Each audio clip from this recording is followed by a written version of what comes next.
임대웅의 간추린 신격화 교리. 서론. 우리를 하나님 되게 하시려고 그가 인간이 되셨다. 아타나시우스. 신격화 교리는 우리에게 생소하고 어색하고 이교적이고 심지어 미신적인 개념이다. 문자적으로는 하나님이 된다는 뜻을 가지고 있다니 더욱 이상하다. 인간이 하나님이 된다니. 많은 이들이 이 교리를 동방교회의 교리로 생각한다. 일부는 맞는 말이다. 하지만 동방교회만의 교리는 아니다. 본서의 가장 큰 목적은 신격화 교리가 이상한 교리이거나 우리에게 생소한 동방교회만의 무엇이 아니라 동서방이 갈라지기 전 초대교회 때부터 전해 내려오는 공교회의 소중한 유산이라는 사실을 밝히는 데에 있다. 한국교회에는 신격화 교리뿐 아니라 신격화라는 단어 자체의 사용을 거부하는 것이 전반적인 분위기라 할 수 있는데 그 이유는 크게 세 가지로 볼 수 있다. 첫째, 정치 문화적 환경 때문이다. 분단 이전부터 지금까지 남과 북의 정치 지도자들 중에는 스스로를 신격화하여 백성들의 지지를 호소하였던 이들이 있었다. 이것이 여전히 남과 북의 상처로 남아있다. 둘째, 종교적 이유에서 신격화라는 용어 사용은 주저된다. 문선명으로 대표되는 이단 사이비 종파 교주의 신격화 역시 한국 사회에서는 건국 이래 거의 끊이지 않고 일어나고 있는 현실이다. 셋째, 가장 중요한데 서구 기독교의 영향하에 있는 한국 신학의 태생적 특징상 동방교회의 교리로 알려진 신격화라는 용어가 자리매김하기에는 어려움이 있다. 서방 신학으로부터 신학을 전수받아 지금도 북미에서 유행하는 신학적 논쟁거리들과 목회 모델들의 영향을 받고 있는 우리나라 신학과 목회 풍토에서 동방교회는 천여 년 전 헤어진 형제가 아닌 이단에 가까운 집단으로 여겨지는 현실이다 보니 동방교회에 대한 소개 자체가 미흡할 수밖에 없다. 이렇듯 용어 수용부터가 어려운 신격화 교리를 다루는 이유는 풍성한 은혜의 약속이 그 안에 있기 때문이다. 1054년 동서방교회가 분열된 이후 각각은 교류가 전혀 없이 1000년 가까운 시간을 보냈다. 20세기부터 에큐메니즘이라는 이름으로 동서방 교회 간의 대화가 시도되고는 있지만 여전히 서로에 대한 냉대와 오해, 견제가 존재한다. 하지만 동서방이 서로에게 가지고 있었던 기존의 선입견을 버릴 수 있다면 각자 진영에서만 발전된 교리와 실천에 대한 진술들을 상대 진영에게 새로운 신학적 식견을 가질 수 있게 해주고 결과적으로 동서방 교회와 그 신학을 풍성하게 만들어 줄 것이다. 신격화는 무엇보다 구원에 관한 교리이다. 구원을 설명할 때 서방 신학, 특히 개혁주의에서 취하는 방식은 구원의 서정이다. 구원의 서정 중에서도 칭의와 성화라는 두 개념이 서방 신학 구원론의 골격을 이루고 칭의론을 다룸에 있어서는 죄인을 의롭다 여겨주시는 법정적 선포가 그 골격을 이룬다. 폴 힐리키는 서방과 동방의 구원론에 대한 다른 접근의 기원을 찾으면서 동서방 신학이 태동될 당시 배경에 주목한다. 즉, 로마의 몰락을 보면서 서방 신학은 하나님의 공의에 대한 질문을 끊임없이 하게 되었고 로마의 발달된 법체계 역시 법정적 의미로서의 구원론이 서방 신학에서 발달하게 된 하나의 원인이라고 한다. 이에 비해 비잔틴 제국이 흥황한 시기에 신학의 기초를 다뤘던 동방에서는 서방의 관심사였던 하나님의 공의에 대한 고민이 상대적으로 적었고 법정적 의미를 굳이 구원론에 삽입할 이유가 없었기에 속죄와 칭의보다 상대적으로 능동적 의미의 구원관인 신격화가 발전했다는 것이다. 우리는 양 진영을 두루 살피면서 삼위 하나님의 구원이 주는 다양하고 풍성한 모습을 볼 수 있다. 많은 학자들이 신격화와 비교되는 서방의 교리는 칭의이다. 그러한 연구의 결과로 두 교리가 상호 보완적이라는 데에 일치를 본 연구들이 있어 왔으며 한편에서는 신격화를 서방의 다른 교리들과 비교한 연구들도 있다. 마이클 크리스텐센은 성화와 신격화를 비교하였고, 마이클 호텐에게 있어 신격화와 대비되는 것은 영화였다. 이들은 기본적으로 신격화가 순서상 칭이 다음에 오는 것으로 이해하는데, 특별히 호튼은 신격화를 철저히 미래적인 것으로 본다. 하지만 신격화 교리와 비교 연구되어야 할 것은 구원의 서정 중 하나의 단계가 아닌 전체 서정이다. 교리로서의 신격화를 다루었던 우리나라 학자가 없었던 것은 아니다.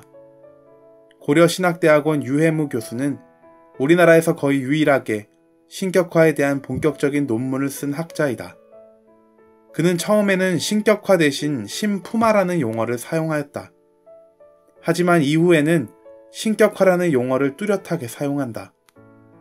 신학, 삼위일체 하나님을 향한 송영의 제5장에서 신격화를 다루면서 그는 교부들의 원전 연구를 통해 신격화 교리에 대한 긍정적인 소개를 해주었다. 또한 연세대의 이양호 교수는 한때 북미에서 논쟁이 되었던 주제, 즉 칼빈이 신격화를 다루었느냐 하는 이슈에 참여하면서 잠시 신격화를 다루기도 하였다. 그는 신격화라는 단어 대신 신화를 사용하였다. 우리나라에서만 신격화라는 용어의 사용이 주저되는 것은 아니다. 블라드미르 카라모프는 신격화라는 말이 4세기 교회에서는 그다지 낯선 용어가 아니었다고 하면서도 동시에 유행한 용어도 아니었다고 한다. 알렉산드리아와 가파도기아를 제외하고는 몇몇 교부들만 이 용어를 직접 사용했기 때문이다. 그럼에도 그는 네스토리우스 이전에는 이 용어를 공개적으로 반대한 저자는 없었다는 점을 확실히 강조되어야 한다라고 힘주어 말했다. 현대 서방의 학자들도 부담스럽기는 마찬가지인가 보다.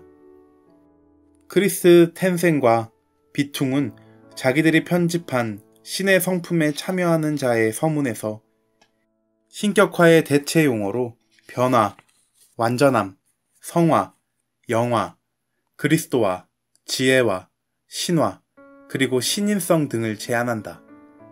단어 사용 때문에 풍성한 의미를 담고 있는 이 교리가 서방 교회에서 외면당하지 않기를 바라는 그들의 바람이었다.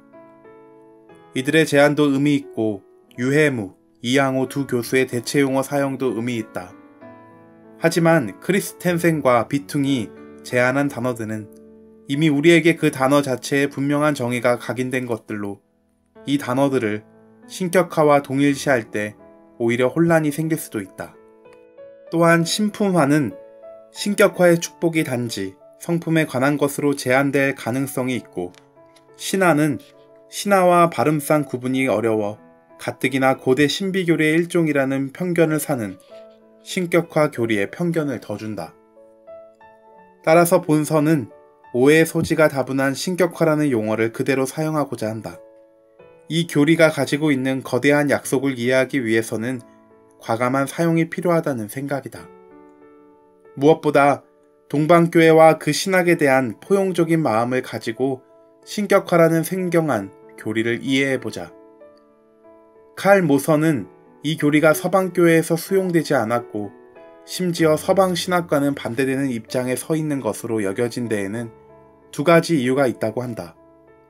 첫째, 신격화 교리가 아우구스티누스 신학이나 스콜라주의와 양립할 수 없다는 생각 때문이다. 둘째, 서방 신학에 미친 하르낙의 영향 때문이다. 아돌프 폰 하르낙은 신격화 교리가 헬라 철학이 동방교회에 미친 나쁜 영향에서 온 것이라 믿었다. 올러트는 두려움과 자부심이라는 어찌 보면 상반된 마음에서 서방은 신격화의 수용을 꺼려했다고 지적하는데 공감이 간다. 두려움이라 하면 동방신학을 받아들였을 때 서방의 근간이 훼손되지 않을까 하는 데서 오는 두려움이다. 그러나 이러한 두려움에는 실체가 없다. 그동안 동방이라는 이름에 부당하게 붙여진 선입견에서 오는 불명확함에 지나지 않는다. 실체 없는 두려움을 없애는 방법은 동서방이 분열되기 전 교부시대로 돌아가 그들의 문서를 읽고 무엇보다 성경 자체를 읽으면 된다. 거기서 신격화에 대한 약속을 발견하면 그것을 말하는 동방에 대한 두려움도 해소될 것이다. 또한 자부심에서부터 신격화 교리를 멀리했다는 말에 담긴 의미는 서방이 견지해온 인간의 전적 타락 교리에서 오는 자부심이다. 우리는 모두 타락한 존재들이기 때문에 오직 은혜로만 설 수 있다는 것이 서방의 인간 이해 및 구원관인데, 신격화가 인간이 하나님이 된다는 명제를 내세우므로 인간을 지나치게 낙관적으로 묘사하여 서방 신학이 견지해온 인간의 타락 교리와 상충된다는 말이다. 하지만 이 교리를 수용할 것인지를 말하려면 거기에 담겨있는 내용이 무엇인지를 먼저 보는 것이 순서이다. 신격화 교리를 편견 없이 보기 위해 동서방 신학 사이를 가로막고 있는 장벽이 거두어지면 좋겠다. 신격화 교리가 동방에서만 언급되고 서방에서는 전혀 다루어지지 않았다는 선입견이 있는데, 이것이 사실과는 다르다는 것을 밝힐 것이다. 본서의 목적은 신격화 교리의 발전과 최근의 연구 동향에 대한 깊이 있는 연구를 제공하는 것이 아니다. 다만 초대교회부터 현재까지 이 교리가 동서방 교부들과 그들을 계승한 신학자들에 의해 지지되어 왔음을 밝히고, 이 교리가 어떻게 오늘날 교회의 삶에 공헌할 수 있는지에 대한 실천적 적용을 제공함에 있다. 그래서 교부들과 동서방 신학자들이 어떻게 그들만의 다양한 방법으로 이 교리를 다루었는지보다는 그들이 이 주제에 대해 어떤 공통된 견해들을 가지고 있었는지를 보이는 데에 주력할 것이다. 공통의 기반이 실제했다는 사실을 확인한 이후에 더 깊은 연구가 진행되기를 기대해 볼 수 있다. 프레데릭 노리스 역시 신격화라는 약속은 동서방 모두에게 하나님께서 주신 것이라 하며 다음과 같이 말한다. 우리 그리스도인들은 신의 성품에 참여하는 약속을 지니고 있다. 우리는 세례를 통하여 그리스도의 죽음과 부활 안에서 그분과 연합하였다는 점에 있어서 하나님이다. 성찬을 통해 그분의 몸과 피에 참여한다. 동방 신학자들 뿐만 아니라 서방에서도 어떤 면에서 하나님이 된다는 위로의 약속을 지니고 있다. 이 회복은 우리가 성부, 성자, 성령께서 하나님이신 것과 같은 의미로 하나님이 된다는 뜻이 아니다. 신의 성품으로의 참여는 본질로의 참여가 아닌 하나님의 활동으로의 참여이다. 이는 그리스도의 고난에 동참함을 포함하여 믿음으로 말미암은 은혜이다. 신격화가 범신론을 의미하지 않는 이상 선입견 없는 연구가 되어야 한다. 범신론의 오해를 불식시키기 위해 폴 피드스는 신격화가 문자적 의미에서 하나님이 됨을 의미하는 것이 아니라 거룩한 삶의 교제를 통해 하나님에게 포섭됨을 의미한다고 강조한다. 서방 신학이 가지는 범신론적 오류를 막기 위해 데니얼 클레데니는 동방 신학자들이 신격화를 논할 때 사소한 범신론적 암시도 거부하였음을 분명히 밝히고, 캐서린 라커그나도 카파토키안 신학자들을 인용하며 다음과 같이 역설한다. 그들은 우리가 결코 하나님이 무엇인지 알 수 없으며 단지 하나님의 일하심을 통해서만 그분을 알 뿐이라는 사실을 반복하는 데만 결코 지치지 않았다. 신격화는 변화가 아닌 관계에 관한, 본질이 아닌 계시에 관한, 그리고 공유가 아닌 참여에 관한 문제이다. 신격화는 이교의 범신론과는 무관하다. 또한 신격화는 이신론과도 다르다. 이신론이 신의 불가지성에 의지해 자연의 편만한 신을 말한다면, 신격화는 신이 가시화된 현장, 즉 성육신에서 시작하여 삼위일체 하나님께 집중하며 나아간다.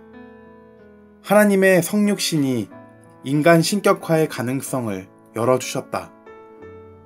이를 성육신, 신격화 공식이라 부를 수 있는데, 교부들로부터 현대에 이르기까지 동서방 신학에 지속적으로 강조되어 온 사상이다. 본서는 초대교회 교부들로부터 시작해 현대에 이르기까지 많은 학자들이 신격화 교리에 대해 무엇이라 말하였는지에 초점을 맞추었다. 신격화가 동서방에 두루 진술된 교리였다는 증거를 찾기에 몰두하였다는 말이다. 교부들의 생애와 그들의 사상 등의 내용은 다루지 않았다. 이에 대해서는 이미 좋은 연구들이 많으리라 본다. 제1장에서는 총 10명의 헬라 교부들의 사상에 나타나 신격화의 내용을 그들의 저작에서부터 찾아내었다. 제2장에서는 4명의 라틴 교부들로부터 똑같은 작업을 하였는데 그 수나 분량에 있어서 흔히 동방 교부라고 불리는 헬라 교부들이 서방 교부인 라틴 교부들보다 신격화에 대해서 월등히 많이 다룬 것은 사실이다. 하지만 서방의 라틴 교부들이 직간접적으로 신격화를 다루었다는 사실 자체가 의미가 있으며 특히 아우구스티누스가 신격화 교리에 대해서 얼마나 중요하게 생각하였는지를 살펴보는 일은 상당히 흥미있는 일이 될 것이다. 신격화에 대한 그의 사상은 다른 어떤 교부나 현대 학자보다도 깊고 풍성하며 헬라 교부들과의 연계성을 지닌다. 제3장에서는 신신학자 시므온, 토마스 아퀴나스, 그리고 그레고리 팔라마스, 이 3명의 중세 신학자의 저작에 등장하는 신격화 사상을 연구한다. 서방 신학의 체계를 세우는데 아퀴나스가 많은 공을 세웠다면 동방 신학에는 팔라마스가 있었다고 할 만큼 팔라마스가 동방 신학에서 가진 위치는 대단하다. 1999년 윌리엄스에 의해 서방 신학의 대표 아퀴나스와 동방 신학의 대표 팔라마스의 신격화 사상을 본격적으로 다룬 단행본인 연합의 토대가 출간되었는데 저자는 신격화가 동서방의 다름을 강조하는 교리가 아닌 공통점을 알려주는 교리라고 응병하는 듯 보인다. 그 외에도 야콥 판 로썸과 크리스티앙 웅테아 같은 학자들도 두 사람을 신격화 교리 연구를 위해 자주 비교한다. 제4장은 루터와 칼빈이라는 종교개혁의 두 거목이 말한 신격화를 다룬다. 루터는 자기의 후예인 루터란 특히 핀란드 루터란에 의해 재연구, 재해석되면서 그의 저작에서 신격화를 발견하는 재미가 풍성해졌고 칼빈이 과연 신격화를 말하였는가에 대해 스코틀랜드 신학저널에 실렸던 일련의 논쟁들을 통해 간접적으로나마 살펴볼 수 있다. 제5장은 신격화 연구에 대한 최근 동향을 간단히 살펴본다. 먼저 동방에서는 팔라마스의 후계자로 불리는 블라드미르 로스키와 현대 동방신학의 거목인 존 지지올라스의 신격화 사상을 통해 동방신학에 이어지는 신격화 연구의 흐름을 보고 서방의 연구 동향으로는 핀란드 헬싱키 대학교의 투오모 만네르마 교수를 필두로 한 핀란드 루터란의 루터 다시 읽기, 러시아 종교회와의 교류, 그리고 북미의 젊은 신학자들을 중심으로 일고 있는 동방 신학에 대한 새로운 관심을 소개한다. 제6장에서는 동서방 교회사에 등장한 신격화에 대한 다양한 진술들의 공통분모를 정리하고 요약한다. 본서는 필자가 남아공 스텔렌보스 대학교에서 예전학을 전공하여 받은 박사학위 논문의 한 장을 발췌하여 보완한 것이다. 당시 논문에서 필자는 예배를 개인이 은혜받고 감명받는 장이 아닌 공동체가 그리스도의 몸과 피를 함께 나누어 먹고 마시는 교제의 장이며 궁극적으로 삼위 하나님과 연합하는 시간임을 밝히면서 신격화가 성찬의 신비를 가장 잘 설명해주는 교리라고 보았다. 스텔렌보스 대학교가 화란 개혁주의자들에 세워진 서방 신학의 장소였기에 신격화 교리에 대해서 한 장을 할애하여 대략적인 소개를 하고 이 교리에 대한 오해를 불식시키고자 하는데 그 내용이 본서의 대부분을 차지한다. 필자가 교회사와 교리를 전공한 학자가 아니기에 조직신학이나 역사신학의 관점에서 볼 때 그 깊이는 한계가 있을 수밖에 없다. 또한 신격화를 말할 때 중요하게 다루는 본문들, 예를 들어 베드로후서 1장 4절, 시편 82편 6절 7절, 요한복음 10장 34절에서 36절 등을 연구하기 위해서는 성경 신학적으로보다 심도 깊은 논의들이 있어야 할 것이다. 이런 점들은 본서의 한계이자 동시에 새로운 가능성을 열어주는 신호일 수도 있다. 2000년대에 들어와서 북미에서는 조나단 에드워즈의 신학에서 신격화 교리의 내용을 찾아내는 연구들이 발표되고 있다. 우리나라에서도 신격화라는 생소한 교리가 학문적 연구 대상으로서 관심이 생겨서 조직신학이나 역사신학, 그리고 성경신학 분야의 탁월한 학자들이 이 연구를 계속해 주기를 기대해 본다. 그리하여 서방의 전통 아래 구원의 서정이라는 구원론적 유산을 받은 한국교회의 신격화라는 새로운 냉수가 한 사발 부어져 보다 풍성한 구원의 신비가 한국교회에 임하기를 기도한다. 임대웅의 간추린 신격화 교리.